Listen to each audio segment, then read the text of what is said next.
Pakistan is a past master of speaking with a forked tongue. But on the Israel-Iran war, the world is also very sharply divided. So you have Russia and China. They've come out strongly condemning the bombing of Iran.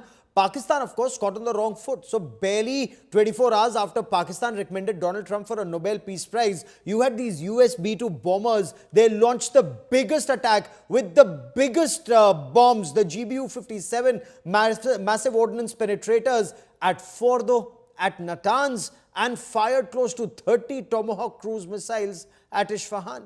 And now Pakistan has egg on its face. Now it says it needs to reconsider the Nobel Peace Prize for Donald Trump. At least that's the pressure from within Pakistan.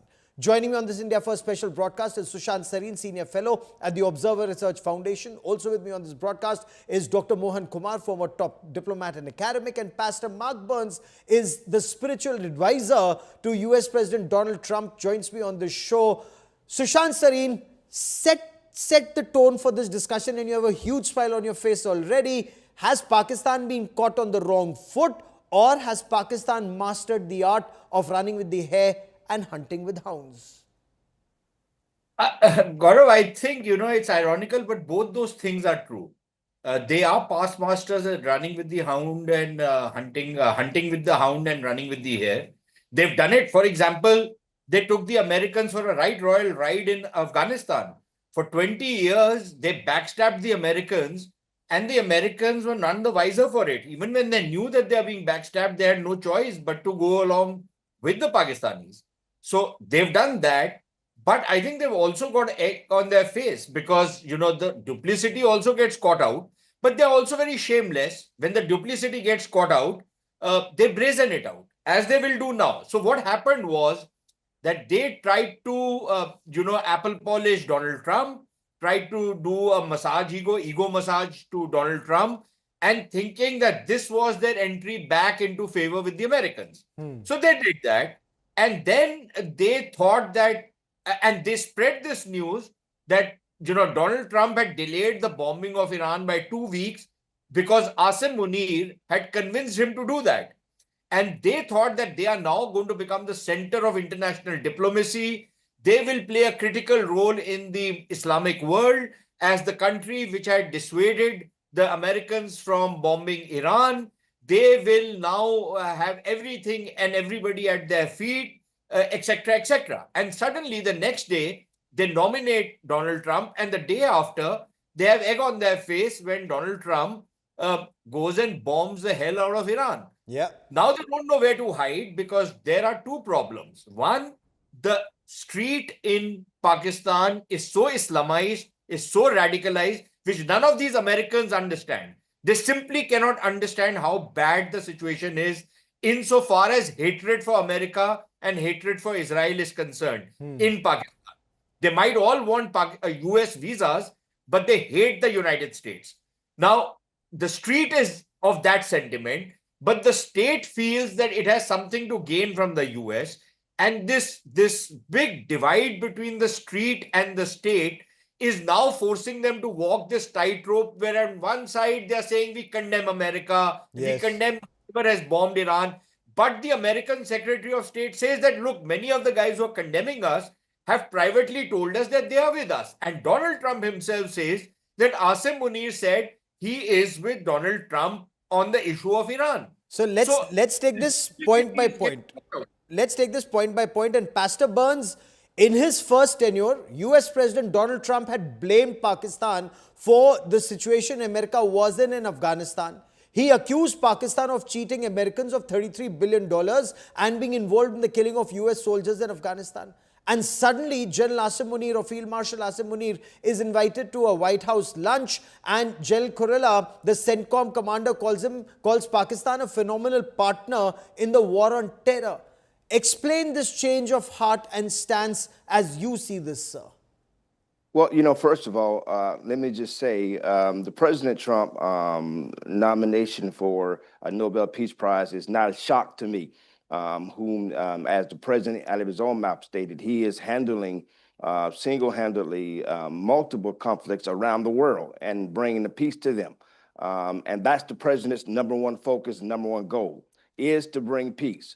I understand that it is the opinion of others that maybe Pakistan received egg on their face because the president has made it very clear, not in his second term, not just in his first term, but over 15 times, all the way back in 2011, the president has made it clear that Iran cannot have nuclear weapons.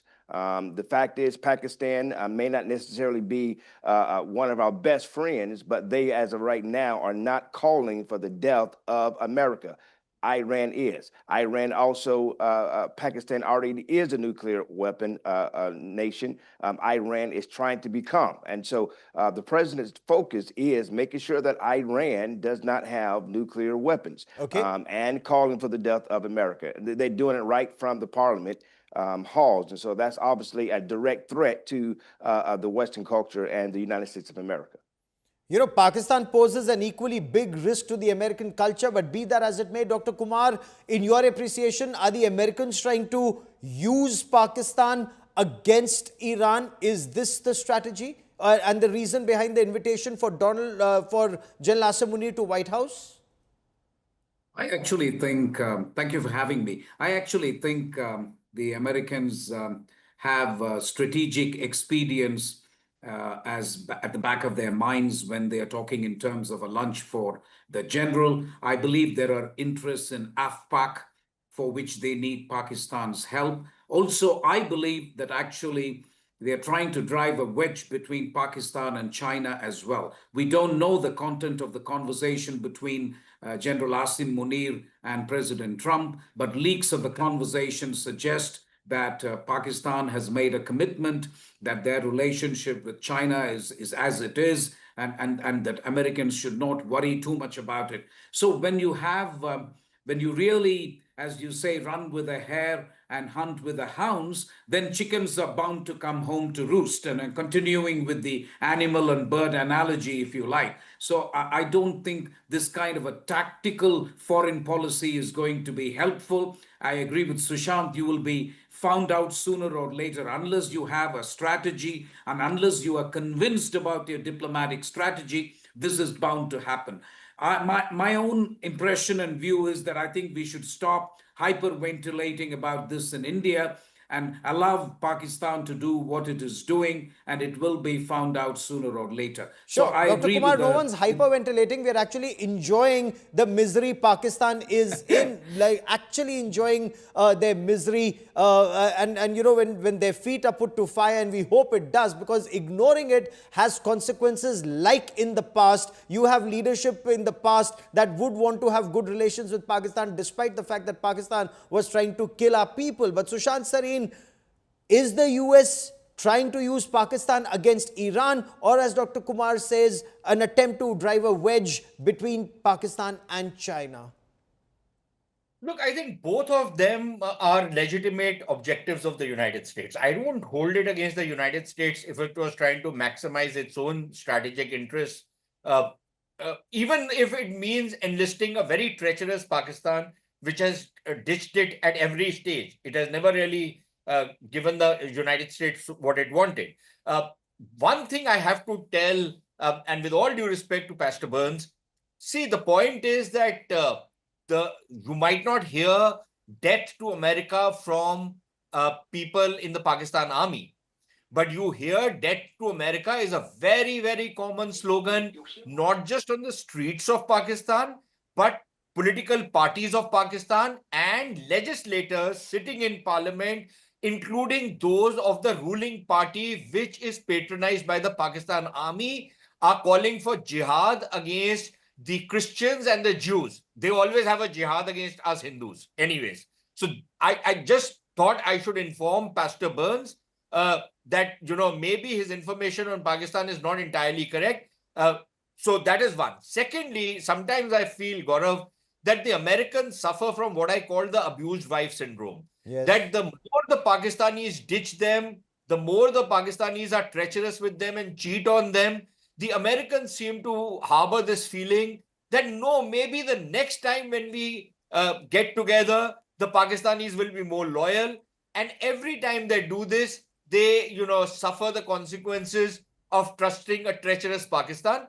They might be doing it again. And like Ambassador Kumar says, I frankly, I think if that is the direction in which the Americans want to do, I can't stop them, but I can certainly, relish the prospect of seeing Pakistan squirm in embarrassment over what has happened over the last few days. You know, because Pastor Burns, Pakistanis have been involved in American deaths, and for some reason, America seems to turn a blind eye to it. You had a Pakistani Air Vice Marshal's son who tried to set off a bomb in New York. You've had more than 2,500 American soldiers killed in Afghanistan, and Pakistan had a role to play in it. You had Osama bin Laden killed and caught and killed in Pakistan next to their military academy, and yet America seems to be doling out money, F-16 spares, and all of that to Pakistan. I wonder why, Pastor Burns. Is this selective amnesia? Is there a bigger game plan? Because Pakistan is, in your appreciation, if Iran is bad, Pakistan is perhaps a couple of shades worse. Well, you got to understand the mind and the heart of President Trump. Again, he is a peacemaker, but he also is a deal maker. At the end of the day, the goal of President Trump is America first. That is to make sure that the nation, the sovereign nation of the United States of America, comes out on top, as should every nation. The president meeting with the Pakistani in general is really, number one, defending against the terrorism attacks that is happening in that region. Number two, preventing a larger conflict between Pakistani and India. We don't want that. That is not good business for nobody. It's not good business for Pakistan. It's not good business for America. And it's not good business for India. And President Trump wanted to thank the general for doing just that. But also, this opens up the door for trade and even technological collaboration, but that's what the president wants, to turn a misfortune into business, to turn our maybe once enemies or those that are not necessarily so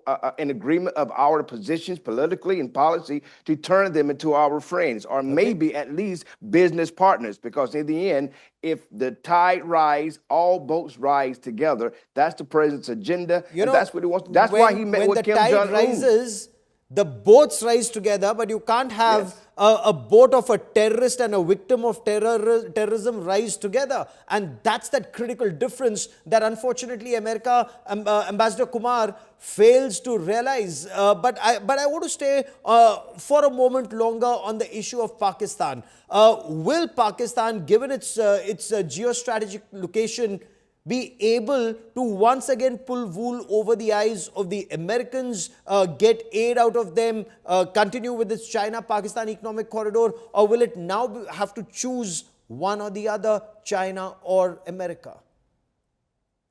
I think at some point, Pakistan will be forced to choose. I find it interesting that they have decided General Asim Munir is the main interlocutor with the United States of America. And when it comes to statements about condemnation of the United States action in Iran and the larger Muslim world, that has been left to the Prime Minister.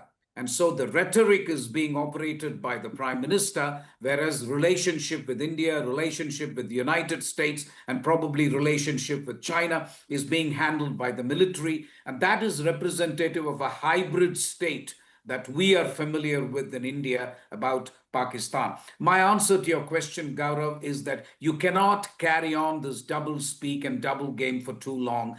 People in America are watching. They are watching what kind of statements the Prime Minister is making. They are watching also what the military said to him. Unfortunately, we don't have the full content of what transpired between General Munir and President Trump. But if there are some undertakings he has given about Balochistan, minerals, about Iran-Afghanistan war, the use of Quetta for bombing campaigns as a base. We don't know. If those are the things that he has promised, then I think the American interest in Pakistan is probably transactional and short term. But I think at some point, the chickens will come to roost. That's my sense. Indeed, they would. And given the fact that today, when Pakistan talks about the cause of the Palestinians, it was then Brigadier General Ziaul Haq in 1970 who was responsible for the massacre of Palestinians in Jordan. And perhaps this generation of Pakistanis should see that, and Palestinians should see that, because Pakistan clearly does not see the benefit of the wider Muslim world. It only sees its own benefits wherever and each time. Pastor Burns, Sushant Sareen and Dr. Kumar for joining me here on this India Today special broadcast. Many thanks.